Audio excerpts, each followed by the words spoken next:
Siapa yang teriak-teriak saat kampanye revolusi mental? Dari tahun 1955 sampai 1965, saudara, yang teriak saat kampanye dengan revolusi mental adalah PKI, Partai Komunis Indonesia. Nah, kenapa jargon PKI dipakai lagi? Kenapa nggak diganti sih? Revolusi budi pekerti. Bisa, saudara? Saya tanyakan ketika itu, saudara. Saya katakan, maaf jenderal, ini kalau revolusi mental yang dijargonkan, yang digaungkan, saya curiga jangan-jangan yang membuat revolusi mental ini anak keturunan PKI atau masih mau memperjuangkan PKI. Cuman hasilnya apa? Saya dimusuhin, saya dikejar-kejar, saya dikriminalisasi, saya difitnah, radikal, ekstrim, teroris. Nah, sekarang kita lihat hasilnya. 10 tahun cuci otak dengan revolusi mental. Yang ada demokrasi liberal, bebas-bebasan kita, saudara. Gila-gilaan ini negeri. Udah nggak ada aturan, saudara. Enggak. Oh, kalau dia menginginkan sesuatu, saudara, ini melanggar undang-undang, undang-undangnya dirubah. Nggak ada, nggak peduli. Yang penting keinginannya sampai. Oh, ada peraturan yang menjadi penghalang, hapus peraturannya, bikin peraturan baru yang membolehkan. Akhirnya melahirkan apa? Melahirkan para pendusta, para pembohong, melahirkan para koruptor. Itu yang terjadi di negeri kita, saudara. Kurang ajar tidak? Para pejabat, kalau kau tak ngerti agama, jangan bicara agama. Kalau tidak ngerti tentang siapa Nabi, tutup mulutmu. Jangan seenaknya kau hina Nabi, tidak sempurna. Kurang ajar. Kita sampaikan ke beliau, ini nggak bisa begini terus, Pak. Bapak harus singkirkan semua menteri-menteri bermasalah.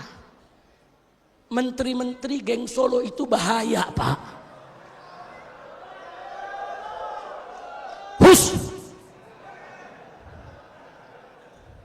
Tahu geng Solo? Kok tahu? Dari mana? Tahu? Tahu? Lu jangan sebut. Tapi yang lu sebut benar. Saya sampaikan ke Bapak Presiden, ini Pak, nama-nama ini jangan dipakai, Pak. Bahaya.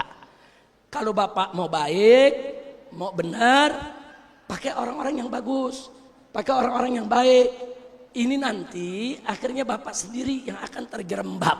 Saudara, 10 tahun presiden yang lalu itu pesta pora dengan korupsi, pesta pora dengan pemborosan, pesta pora juga, saudara, yaitu dengan pelanggaran hukum, pesta pora dengan utang, saudara, pesta.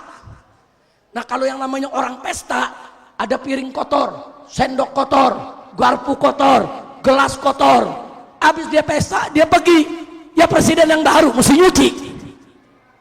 Jadi sekarang ini presiden yang baru mesti nyuciin piring kotor selama 10 tahun rezim sebelumnya pesta.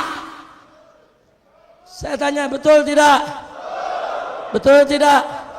Nah, kalau begitu saya tanya, tugas presiden sekarang ringan atau berat? Ringan atau berat? Dan yang saya marah, saudara, beberapa waktu yang lalu ada mafia ngancam presiden, saudara. Artinya kalau presiden betul-betul mau sikat mereka, mereka akan siap untuk bikin kerusuhan, untuk menjatuhkan presiden. Sampai presiden ngomong, saya tidak takut mafia, saya tidak takut itu oligarki, saya tidak takut dengan koruptor. Walaupun mereka itu ngancam saya akan lawan. Nah, maka itu di sini saya sudah sampaikan ke Bapak Presiden, saudara. Pokoknya kalau presiden serius mau lawan mafia, mau lawan koruptor, mau lawan oligarki, Bapak Presiden gak usah takut. Kalau betul-betul Bapak Presiden mau lawan mereka, kami para habaib, para ulama bersama umat Islam siap berdiri paling depan untuk perang melawan mereka semua. Takbir, takbir. Siap ganyang koruptor, siap ganyang mafia, siap ganyang oligarki. Angkat tangan semua aja, takbir. Sallu ala Nabi. Siap bela negara, siap bela agama, siap bela presiden. Takbir. Takbir. Sallu ala nabi. Saudara, cuma dengan syarat Prabowo-nya harus berani. Betul? Betul? Jangan omon-omon saja, jangan. Kalau omon-omon saja saya nggak mau ikut campur. Betul? Presiden mesti berani, presiden. Dan kita bangga kalau punya presiden berani. Betul? Betul? Takbir. Nah, di sini juga saya mau ingatkan saudara. Kalau kita sudah siap berjuang revolusi akhlak, maka kalau betul-betul presiden serius mau perang lawan koruptor, mafia, saudara, begitu juga oligarki, kita akan memberikan dukungan sepenuhnya. Setuju tidak? Setuju tidak? Setuju tidak?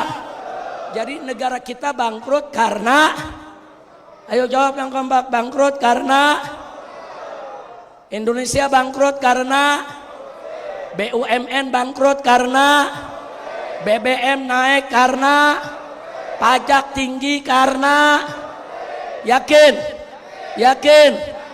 umat miskin makin miskin, karena rusak makin rusak, karena hancur makin hancur, karena siap ganyang korupsi. Takbir. Nah baik, sebentar lagi saudara, saya minta, saya punya menantu Habib Muhammad bin Hadi Al-Habsyi, untuk sama-sama bersama jamaah semua kita bawakan qasidah anti korupsi. Setuju? Setuju? Semangat tidak? Semangat tidak? Semangat tidak?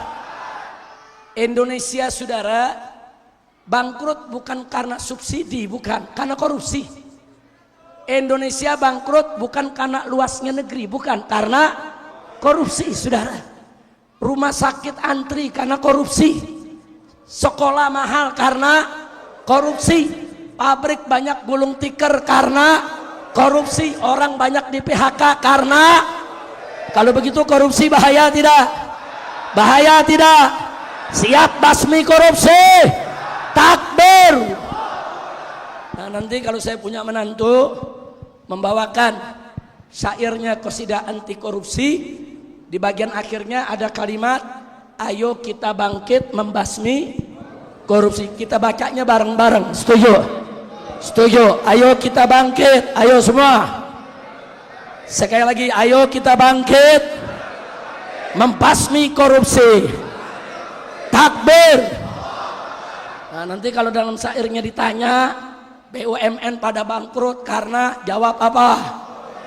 Jawab apa? Setuju? Jadi sekarang saya mau tanya, rusuh di mana-mana karena apa? Chaos di mana-mana karena apa? Ada rusuh karena pengajian?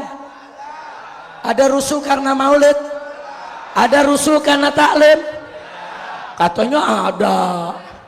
Ada yang nulis surat ke Polda, saya nggak setuju Habib Rizik hadir karena memecah belah umat, bisa rusuh.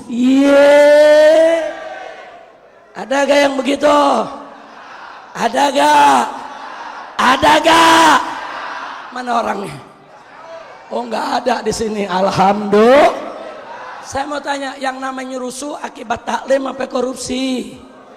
Chaos gara-gara maulid apa korupsi? Saudara, huru hara di mana-mana karena pengajian apa korupsi?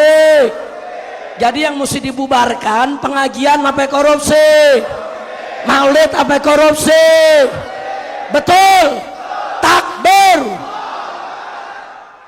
Kami tidak setuju Habib Rizik hadir karena Habib Rizik keras. Allah, saudara, tapi nggak salah dia bilang keras. Betul, saya keras terhadap koruptor, saya keras terhadap mafia, saya keras terhadap kemungkaran, saya keras terhadap minuman keras, terhadap pelacuran, terhadap narkoba, terhadap judi. Ya, saya keras. Mau apa? Takbir. Susah-susah amat. Saudara, Ya bukan. Kita habaib dari Betawi. Betawi itu Melayu, saudara. Melayu Betawi, saudara. Kita punya pantun, mau dengar pantunnya? Ikan bawal buah terong, lu jual gua borong. Takbir. Ikan bawal buah, lu jual gue takbir. Tapi begini saudara, tenang. Lu udah panas aja loh.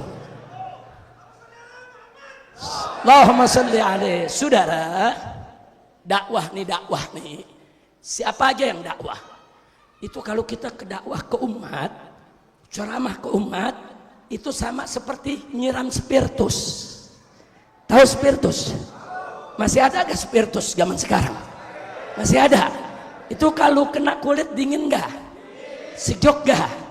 Nah saudara, tapi kalau kulit ada luka bagaimana? Perih, pedih. Dakwah begitu. Kita ceramah nih saudara, itu sama juga nyiram spiritus ke jamaah. Kalau jamaahnya gak ada luka, adem, sejuk, betul?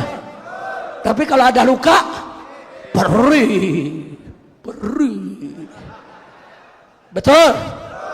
Bukan saya bermaksud untuk buat perih, emang sifat spiritus begitu. Betul? Jadi kalau saya ceramah keras soal korupsi, di sini nggak ada koruptor, ada yang tersinggung nggak? Ada yang tersinggung nggak? Tapi kalau koruptor sakit nggak? Perih nggak? Nah sekarang saya mau tanya di sini, tadi saya ceramah keras soal koruptor, ada yang tersinggung? Ada yang tersinggung? Yang tersinggung koruptor. Betul? Saya ceramah soal judi, saudara. Di sini nggak ada yang judi, adem nggak? Sejuk nggak? Tapi kalau ada yang judi, tersinggung nggak? Jadi kalau saya keras soal judi, ada yang tersinggung. Berarti yang tersinggung bandar judi. Itu jangan-jangan yang tulis surat bandar judi kali itu, saudara. Baik, saya tanya lagi, kalau saya ceramah soal narkoba, lawan narkoba, saudara, yang nggak kena narkoba, sejuk gak? Adem gak? Setuju gak? Tapi yang kena narkoba gimana? Perih gak? Sakit gak? Tersinggung gak? Saya di sini ceramah hantam narkoba, ada yang tersinggung? Ada yang tersinggung? Kalau ada yang tersinggung, bandar narkoba. Paham? Luar biasa orang Kalimantan, dikasih pelajaran 5 menit paham. Ada orang udah 20 tahun kuliah nggak paham, masih mabok aja bawaannya. Kira-kira jelas gak? Paham? Betul? Nah baiklah ya ikhwan. Jadi saudara, nggak usah beralasan lah. Saya 40 tahun dakwah keliling Indonesia, dari Sabang sampai Merauke, dari gunung turun ke lembah, saudara.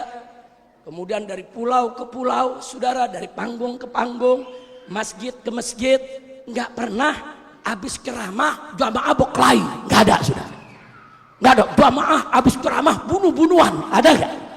Nggak ada. Tapi kalau habis konser yang berkelahi ada nggak? Habis dangdutan yang berkelahi ada nggak?